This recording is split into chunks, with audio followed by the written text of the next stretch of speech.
January 6, 1978, River Forest, Illinois. A crew of professional burglars crept up to a ranch-style mansion at 1407 Ashland Avenue. The house belonged to Anthony Accardo, known in Chicago as Big Tuna or Joe Batters, 71 years old, supposedly retired from the Chicago outfit. Accardo was in California with his wife, escaping the harsh Chicago winter. The burglars knew the house alarm system. One of them, John Mendel, was the best bypass man in Chicago. He could disable any alarm. They broke in, ransacked the place, stole jewelry, cash, valuables. Then they left before sunrise. 9 days later, John Mendel disappeared. His body turned up 6 weeks after that, in the trunk of his car. Arms bound, throat slashed, a rope tied next to the wound to slow the blood flow. They'd forced him to watch himself bleed to death. By April, all 6 members of the burglary crew were dead. Stabbed, shot in the back of the head, throat slit, bodies in trunks, alleys, parking lots. Then the hitmen who'd executed the burglars turned up dead too. 10 murders in 4 months, all connected to one burglary. The FBI had assumed Tony Accardo was retired, a harmless old man spending winters in Palm Springs. They were wrong. This is the story of Anthony Accardo, the mobster who led the Chicago outfit for nearly 50 years. How he started as Al Capone's bodyguard and became the most successful mob boss in American history. How he survived when every other boss went to prison or got murdered. And how the FBI finally realized the old man in River Forest wasn't retired at all. He was still calling every shot. The Kid from Cicero. April 28, 1906, Chicago, Illinois. Antonio Leonardo Accardo was born to Sicilian immigrants. His father was a shoemaker. The family lived near Grand and Ashland on the near west side, a poor Italian neighborhood packed with recent immigrants. At 14, Accardo dropped out of school. He started hanging around pool halls, committing petty crimes, theft, burglary, the usual path for poor kids in his neighborhood. He joined the Circus Cafe gang, one of many small street gangs operating in Chicago during the 1920s. These gangs were talent pools for the larger organizations. Jack Machine Gun McGurn noticed Accardo. McGurn was a hitman for Capone's organization. He recruited the young Accardo into his crew. During Prohibition, Accardo became Capone's bodyguard and driver. He sat in the lobby at a Lexington hotel, protecting Capone's suite. He accompanied Capone everywhere, and he earned the reputation as Capone's enforcer. The story, possibly exaggerated, but repeated enough to become a legend, goes like this. 3 mobsters had betrayed the outfit. Capone ordered them killed. Accardo beat all 3 to death with a baseball bat. Capone watched and said, "Boy, this kid's a real Joe Batters." The nickname stuck. In 1932, Capone went to federal prison for tax evasion. Frank Nitti took over as boss. Accardo continued rising through the ranks. By the 1940s, Accardo ran his own crew. He controlled gambling, loan sharking, bookmaking, extortion. He earned millions for the outfit and took his percentage off the top. When Nitti committed suicide in 1943, Paul Ricca officially became boss, but Ricca named Accardo as underboss. They would run the Chicago outfit for the next 30 years together. The businessman boss. Accardo understood something other mob bosses didn't. Violence attracts attention. His contemporary, Sam Giancana, was flashy. Giancana dated celebrities. He frequented nightclubs. He drove expensive cars. The FBI followed him constantly. Accardo did the opposite. He lived quietly in River Forest, a respectable suburb. He dressed well, but not flashily. He stayed married to his wife, Clarice, for 58 years until his death. No girlfriends, no wild parties. To outsiders, he looked like a successful, legitimate businessman. Behind the scenes, Accardo was modernizing the outfit. He moved them into new rackets, coin-operated machines, counterfeiting cigarette and liquor tax stamps, narcotic smuggling. He sent representatives into non-traditional territories, Iowa, Nebraska, Oklahoma. He invested in Las Vegas casinos and Cuban gambling operations. Most importantly, Accardo understood delegation. In 1957, he stepped back from day-to-day operations and let Sam Giancana take over as boss. Accardo became consigliere, the senior advisor. But everyone knew who really called the shots. When Giancana's flashy lifestyle attracted too much FBI attention, Accardo removed them in 1966 and installed Joey Aiuppa. When Giancana returned from exile in Mexico in 1975, he was murdered while cooking dinner in his basement, shot in the back of the head. The order almost certainly came from Accardo. Paul Ricker died in 1972. That left Accardo as the ultimate authority in the Chicago outfit. And he'd done all of this while barely spending a day in jail. The arrest record that led nowhere. Accardo's arrest record started in 1923 and continued for decades. He was arrested multiple times, questioned about murders, including the 1929 St. Valentine's Day Massacre, investigated for extortion, gambling, labor racketeering.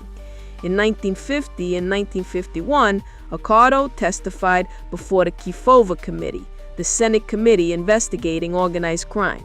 He took the Fifth Amendment 172 times.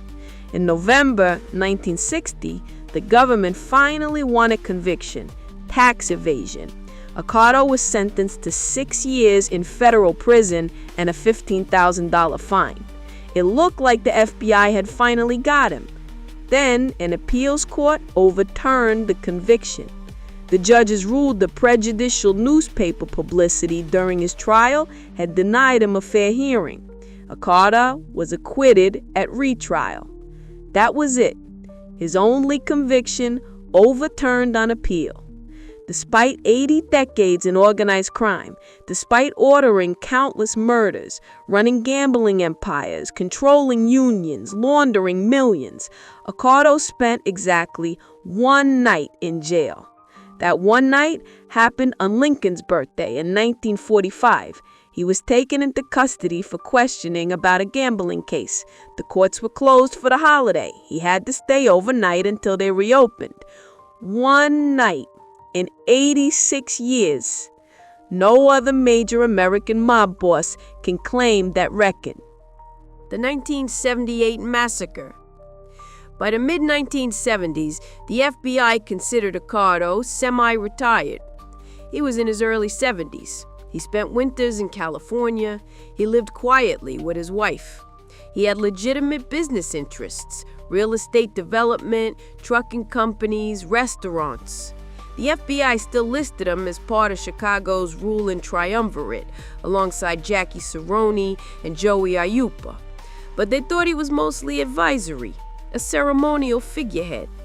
The 1978 burglary proved otherwise. Here's what happened. In December 1977, John Mendel's burglary crew pulled off a major jewelry store heist. The store was owned by Harry Levinson, a Jewish bookie who paid protection money to Accardo. Levinson complained to Accardo. The big tuna ordered Mendel to return everything. Mendel was furious. His crew had risked arrest for that score. Now they had to give it back, but they obeyed. They returned the jewelry to Levinson through Accardo. Then Mendel made a fatal decision. He'd rob Accardo's house and take back what was rightfully theirs. January 6, 1978, early morning. Mendel and his crew broke into the River Forest mansion. Accardo was in California. His housekeeper discovered the burglary later that morning and called him. The FBI assumes Accardo made one phone call to Joey Ayupa. The message? Handle it. What followed was systematic elimination. January 15th, John Mendel disappeared. His body was found February 20th in the trunk of his car, naked, hogtied, stabbed, strangled, throat slashed with a rope tied next to the wound to slow the bleeding. January 20th, Bernard Buddy Ryan found shot in the head sitting in his car. February 2nd, Steve Garcia discovered in a trunk at a Sheraton hotel near O'Hare Airport. February 4th, Vince Moretti and Don Reno beaten and stomped to death at a Cicero bar. The jukebox was playing Strangers in the Night while they died. Moretti had been seen wearing Accardo's monogram gold cufflinks around town. April 6th, Bobby Hertog's found in a trunk, shot in the head, throat slashed. April 14th, Johnny McDonald, shot in the head, dumped in an alley. 6 burglars, all dead within 4 months. But Accardo wasn't finished. October 5th, 1978, Michael Volpe, Accardo's houseboy, vanished. He testified before a grand jury investigating the murders. He talked too much. His body was never found. Then the hitmen themselves were eliminated. May 22nd, 1979, Anthony Little Tony Borsellino, shot in the back of the head, body dumped in a Will County cornfield. Months later, Gerald the Jerry the Dinger Caracello, Joey Ayupa's bodyguard and driver, shot execution style. 10 murders, all connected to one burglary. Nobody was ever arrested. The FBI finally understood. November 10, 1978, FBI agents raided Accardo's River Forest home. Officially, they were investigating Michael Volpe's disappearance. The houseboy had been scheduled for another grand jury appearance, but vanished before he could testify. The agents searched the entire mansion. In a basement safe, they found $275,000 in cash hidden in a wine box, a police scanner, a glass-enclosed gun case, a 30 by 30 foot basement workshop. The FBI realized this wasn't a retired mobster's house. This was an operational headquarters. And the 10 murders connected to the burglary proved something more important. Accardo still controlled everything.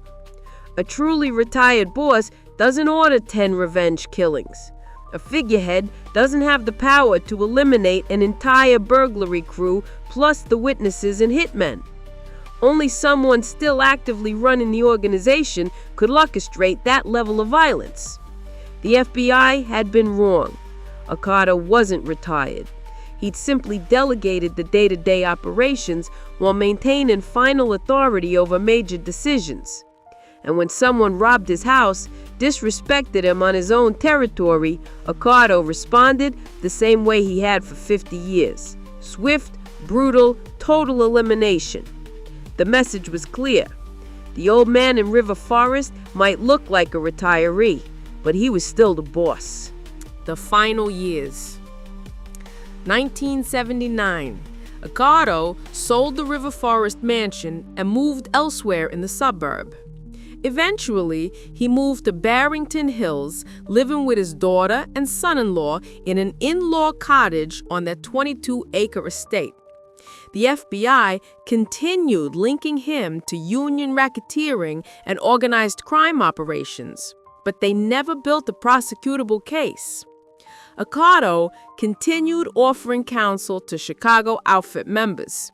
He carried a wooden cane with a handle carved into the shape of a fish, his Big Tuna nickname memorialized in wood. Younger mobsters came to him for advice. He was the institutional memory of the outfit. He'd worked for Capone. He built the modern organization. He knew everyone, every operation, every secret. May 22nd, 1992. Accardo died of congestive heart failure and acute respiratory failure at 86. He died at home, surrounded by family. A free man, never having served significant prison time. His funeral drew mobsters from across the country. Over 2,000 people had attended his daughter's wedding in 1961, a who's who of American organized crime. His funeral was quieter. The outfit was weakening.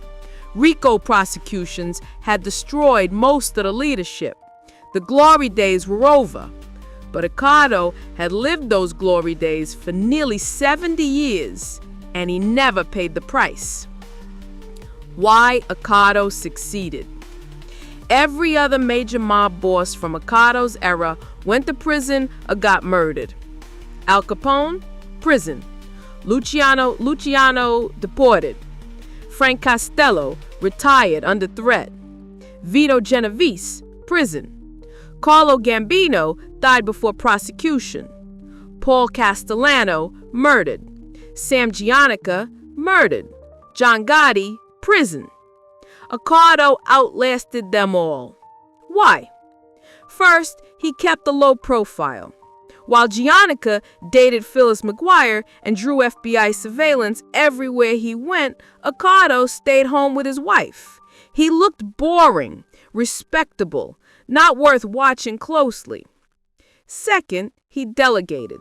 Accardo installed front bosses, Gianica and Ayupa, who took the heat while he made the real decisions from the background. When the FBI investigated the Chicago outfit, they focused on the visible boss, not the retired consigliere. Third, he was smart about money. Accardo ran legitimate businesses. He paid taxes on his legal income. He didn't flaunt wealth. The IRS couldn't build the tax evasion case like they did against Capone. Fourth, he was ruthless about internal security. Anyone who robbed him died. Anyone who testified against the outfit died. Anyone who showed weakness died. The 1978 massacre sent a message to every Chicago mobster: don't cross the old man. And fifth, he was patient. Accardo never made impulsive decisions. He thought things through. He waited. He let problems resolve themselves when possible, only using violence when absolutely necessary. This combination, low profile, delegation, financial discipline, ruthlessness, and patience, kept Accardo free for 86 years. The Architect's Fate. One story captures Accardo's approach perfectly. In the 1960s, Accardo hired an architect to design his River Forest mansion. The architect did the work, got paid, and the house was built. Then, the architect gave the blueprints to the FBI. Maybe he thought it was his civic duty. Maybe the FBI pressured him. Either way, he betrayed Accardo's trust. The architect vanished. His body was never found. Accardo was protective of that house. It was his sanctuary, his private territory, the place where he felt safe. When the burglars broke in during 1978, they violated that sanctuary.